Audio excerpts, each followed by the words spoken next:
Olá!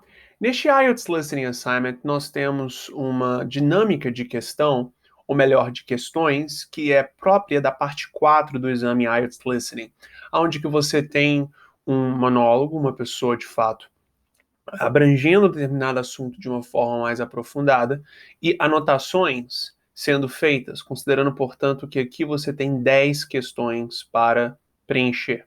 Tendo isso em vista, você tem uma mesma estratégia, uma mesma estrutura que você segue para a realização desse tipo de questão, quando nós estamos também fazendo o tipo de questão chamado de sentence completion, ou seja, o completar de sentenças. Porque aqui também, nada mais nada menos, temos sentenças incompletas para completar, tomando como referência o que é dito no áudio.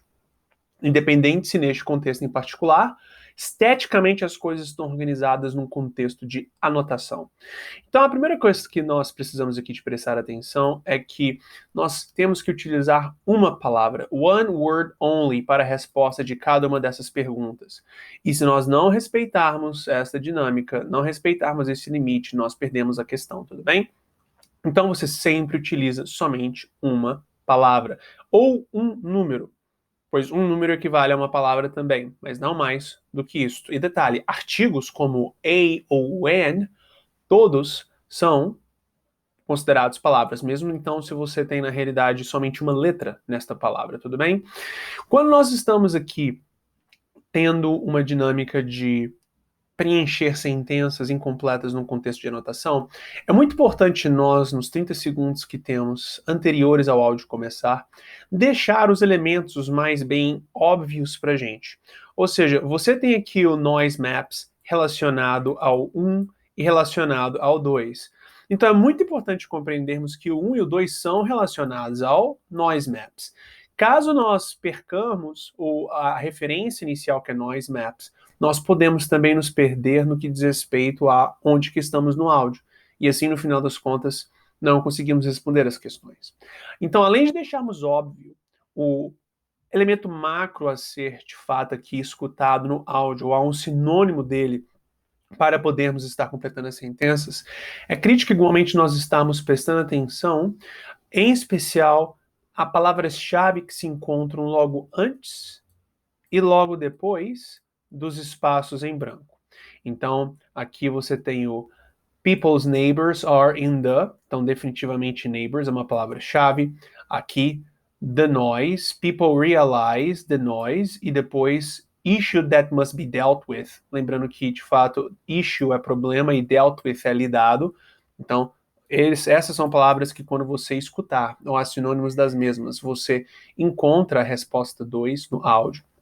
Igualmente, o problems caused by noise é o elemento macro que temos que prestar atenção a quando ele aparece no áudio para responder a questão 3. E definitivamente, school children aqui é a palavra-chave que quando nós a escutarmos, ou quando escutarmos a uma palavra de mesmo significado, como por exemplo, kids at school, porque o contexto do exame IELTS Listening envolve também a utilização de sinônimos e paráfrases à medida em que você realiza o exame, haver uma desconexão entre as palavras-chave que você destaca entre as questões que você tem que responder e as palavras-chave utilizadas por você, ou melhor, escutadas por você no áudio. Agora, essa desconexão não é uma desconexão de sentido, de lógica, é uma desconexão da exata mesma palavra, ou seja, você tem determinadas palavras-chave nas questões e no áudio essas mesmas palavras-chave que então te oferecem a referência que a resposta para essas questões está por vir tem o mesmo significado, mas são palavras diferentes. Portanto, você tem aí, como disse, você tem na questão school children e no áudio você tem, por exemplo, kids at school. Por exemplo, não estou falando que neste áudio você escutará essa palavra, essa expressão kids at school, mas realmente estou ilustrando aqui o contexto, tudo bem? Aqui você tem different types of noise, aqui também relacionados ao 4 e ao 5. In a town, não é?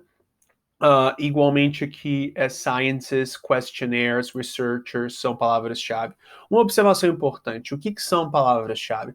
Palavras-chave são expressões que definem com exatidão o contexto abrangido pela questão em particular que você está respondendo. E isto faz com que você, no meio de todo o blá blá blá que você tem no exame, consiga identificar as respostas. Ou melhor, consiga identificar os momentos nos quais as respostas vêm. Porque essas palavras-chave que você destaca, elas são o que nós denominamos de signpost language, ou seja, palavras de placa, no sentido de que quando você as escuta ou escuta os sinônimos delas, é como se uma placa levantasse falando warning, warning, aviso, resposta está por vir. E aí, invariavelmente, a resposta logo depois vem. E você então consegue saber exatamente o que deve ser escutado para assim identificar a resposta mais facilmente. Tudo bem? E aí você repete o mesmo processo que eu exemplifiquei aqui das questões de 1 a 5 nas questões de 6 a 10.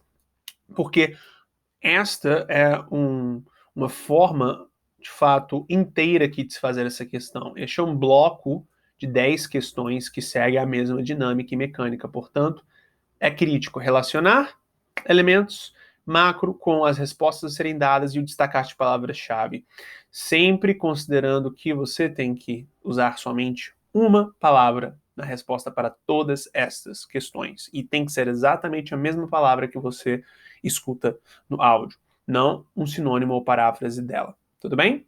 Tenha uma ótima prática listening.